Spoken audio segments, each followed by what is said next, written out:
খর্দাকাণ্ডের বাঁকড়ার মূল অভিযুক্ত শ্বেতা খানকে গ্রেফতার করল হাওড়া সিটি পুলিশের গোয়েন্দা বিভাগ। ডোমজুড়ের বাঁকড়ার পর্নোগ্রাফি ঘটনার প্রধান চরিত্র শ্বেতা খান ওরফে ফুলটুসির গ্রেফতার হলো। হাওড়া সিটি পুলিশের গোয়েন্দা বিভাগ বুধবার সন্ধ্যায় আলিপুরদুয়ার থেকে গ্রেফতার করে তাকে।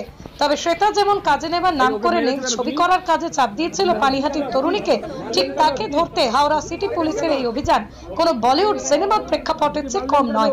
বুধবার সকালে শ্বেতার ছেলে আরিয়ান খান ও তার সহযোগী জয়াকে গ্রেপ্তার করেছিল পুলিশ। রাতেই গ্রেপ্তার হলো মূল অভিযুক্ত শ্বেতা খান।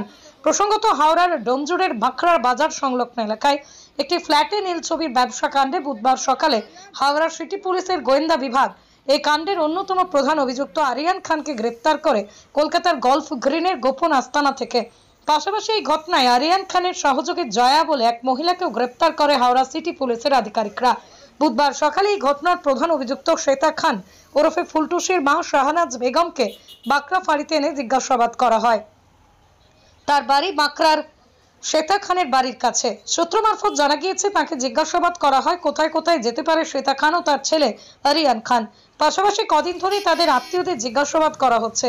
সেখান থেকেও কোনো সূত্র পেয়ে আরিয়ান ও তার সহযোগী জয়াকে বুধবার পুলিশ গ্রেপ্তার করতে পারে বলে অনুমান করা হচ্ছে। হাওড়া সিটি পুলিশ সূত্রে জানা গিয়েছে, এই দুজনের ফোন ও তাদের আত্মীয়দের ফোনে আড়ি পেতেছিল পুলিশ যে এরা কোনো পরিজনদের সঙ্গে কথা বলছে কিনা, কোথা থেকে কথা বলছে, সবকিছু ট্র্যাক করে হাওড়া সিটি পুলিশের গোয়েন্দা বিভাগ।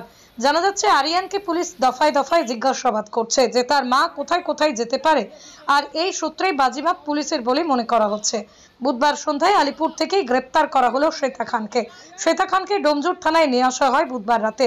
এই ঘটনার কোনো চক্র আছে কিনা, কারাই দেহ ব্যবসার সঙ্গে যুক্ত, শুধুই কি পানিহাটির তরুণীকে অত্যাচার, নাকি অনেক নিরীহ মেয়েদের জীবন নষ্ট করেছে তারা, তার সন্ধানেই পুলিশ শুরু করেছে জোরদার